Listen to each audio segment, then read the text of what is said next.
আসসালামু আলাইকুম গাইস, কেমন আছেন সবাই? আশা করি সবাই ভালো আছেন। তো আমরা অনেকেই জানি যে দুবাইয়ের মধ্যে ইতিমধ্যে বাংলাদেশের সাবেক প্রধানমন্ত্রী ডক্টর মোহাম্মদ ইউনূস আসছিল। এসে কিন্তু অনেকগুলো বিষয়ের উপরে তিনি কথা বলে গেছে, প্লাস বাংলাদেশিদের ভিসার যে সমস্যাটা, মেন সমস্যাটা, ওইটার উপরেও কিন্তু তিনি কথা বলে গেছে। তো তিনি শুধু কথা বলে গেছে, এখন পর্যন্ত কিন্তু ভিসার কোনো আপডেট আসে নাই। আমরা জানি যে 4-5 দিন হয়ে গেছে তিনি আসছিল, কথা বলে গেছে, এখন পর্যন্ত ভিসার কোনো আপডেট আসে নাই। তবে একটা কথা বলে নিই, বাংলাদেশিদের কোন বিষয়গুলো মেইন সমস্যা, বাংলাদেশিদের লেবার ক্যাটাগরির, লো প্রফেশনাল লেবার ক্যাটাগরির যে বিষয়গুলো, ওইগুলোর মধ্যে হচ্ছে মেইন সমস্যাটা।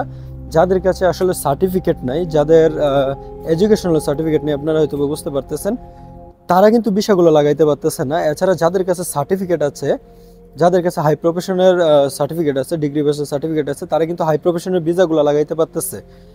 হাই প্রফেশনের ভিসাগুলো কিন্তু হইতেছে, এমন না যে হইতেছে না। বাংলাদেশিদের ভিসা কিন্তু 100% হইতেছে না, এমনটাও না। বাংলাদেশিদের ভিসাগুলো হইতেছে, তবে 100 থেকে 100% হইতেছে না। কোন ভিসাগুলো? লেবার ক্যাটাগরির, লো প্রফেশনালের যে ভিসাগুলা, যারা লেবার এই দেশের মধ্যে এসে কাজ করে, ওইগুলা কিন্তু হইতেছে না।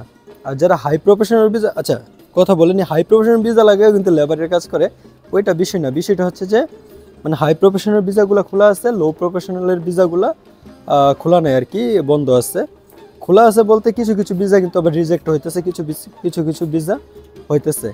তবে যে কথাটা বলার জন্য আজকে ভিডিওটা মেক করা, যে বাংলাদেশিদের ভিসা নিয়ে ডক্টর মোহাম্মদ ইউনূস কিন্তু কথা বলে গেছে।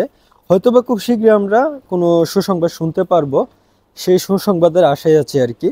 তো অনেকেই আমাকে প্রশ্ন করতেছেন যে ভাই, অনেক ভাই ব্রাদার বলতেছে যে তারা নাকি ভিসা দিতে পারবে, তারা কোন ভিসা দিবে? দেখেন, তারা শুধু আপনাদেরকে হাই প্রফেশনাল ভিসা দিবে, লো প্রফেশনাল লেবার ভিসা কিন্তু দিতে পারবে না। আর লো প্রফেশনাল লেবার ভিসাগুলো হচ্ছে না, 100 থেকে 100% হচ্ছে না। হাই প্রফেশনাল ভিসা কিছু কিছু ক্ষেত্রে হইতেছে। তো আশা করছি বুঝতে পেরেছেন। যদি ভিডিও ভালো লাগে, ভিডিওতে লাইক করবেন, কমেন্ট করবেন, সাবস্ক্রাইব করতে ভুলবেন না চ্যানেলটাকে। আসসালামু আলাইকুম।